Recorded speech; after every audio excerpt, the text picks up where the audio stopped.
Good evening everyone, welcome to my YouTube channel. So we have here the issue of this chiller. It's giving an error R08 and the temperature is 19.1. Okay,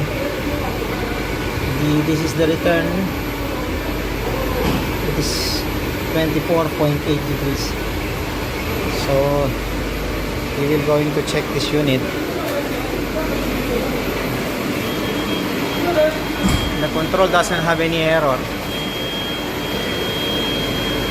So pressure okay, low water level it is also okay. So basically this is for the pump 1, 2, pump 3, pump 2 and pump 1. So they are all in working condition. Okay, so now the question is why this chiller is not cooling. It should be at plus 3 degrees temperature. So it's not cool.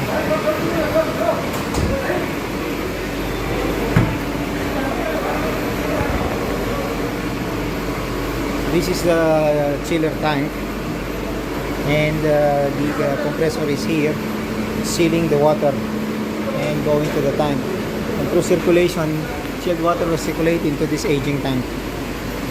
So now the unit is not working. We will going to check it.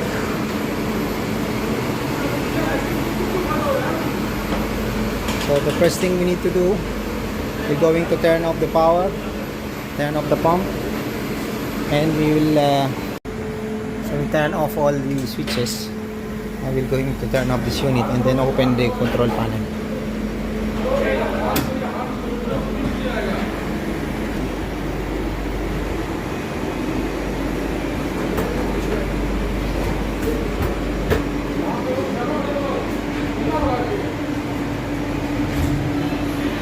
So we have opened the control panel. This is for the main switch controlling the pump 1, 2, 3, pan 1 and pan 2. Okay.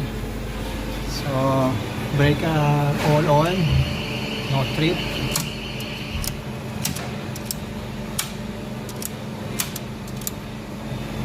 Contactor is also okay. We will gonna verify it using our multimeter, all the relay.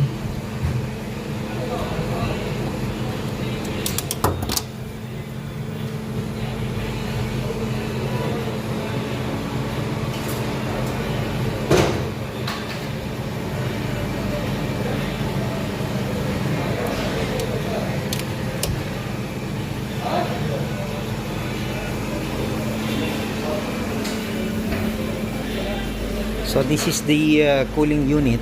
It has this heat exchanger.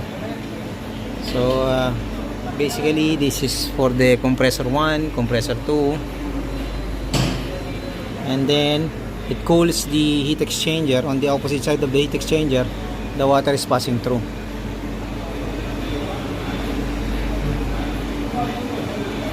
Okay, so for the return, this acts as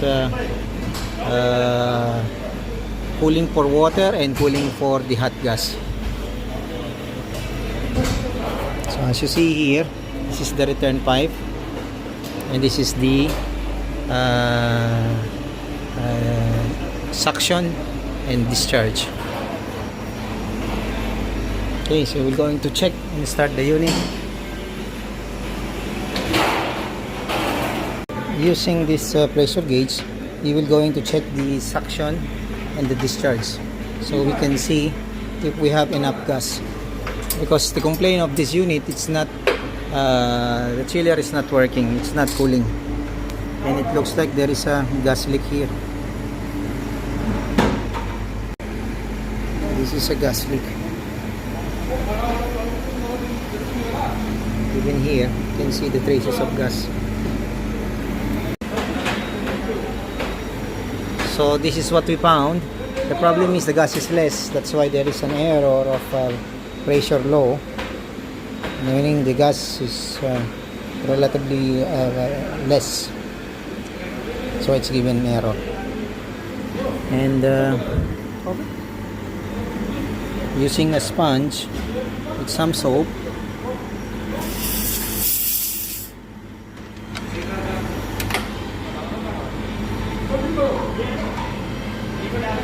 found that this valve is leaking. So that's why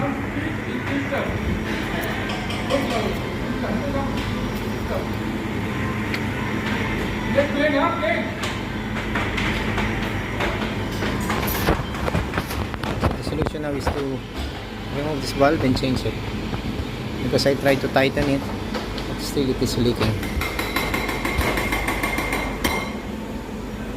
So we found the leakage, then we charge it with this R410 gas.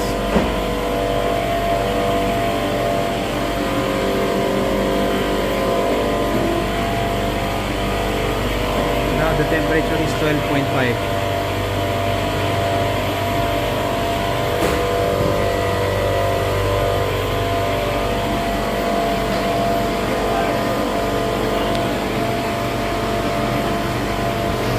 Okay, so this is the conclusion.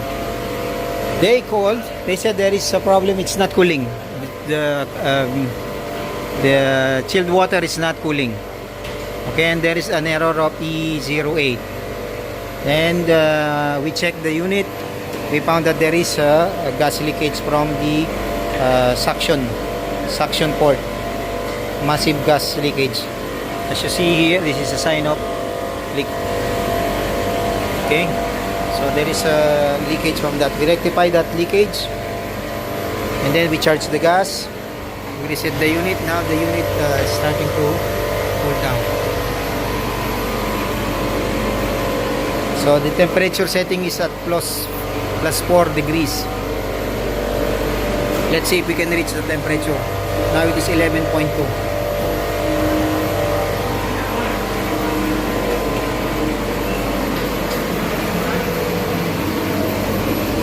And it's starting to become cold.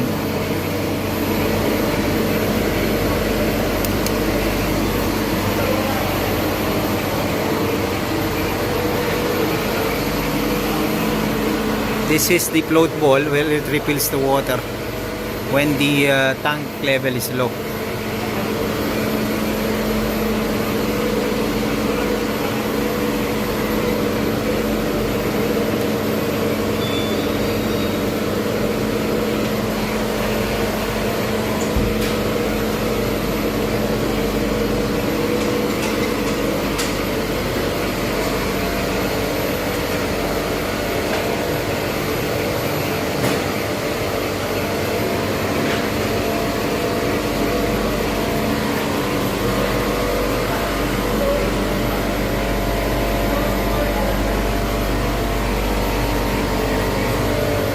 Okay, so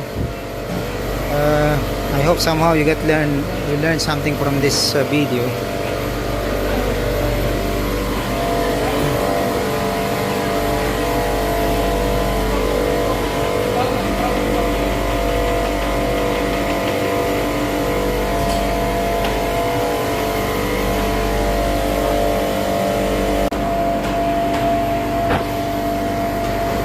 There is a leak from this valve. As you can see here, there is a oil coming out from this, but the gas is very less. Now the unit starting, temperature is going down to 8 degrees, 7 degrees, 7.9. So the set temperature is 4 degrees. Now it's getting, now it's working, but we need to buy spare parts to change this bulb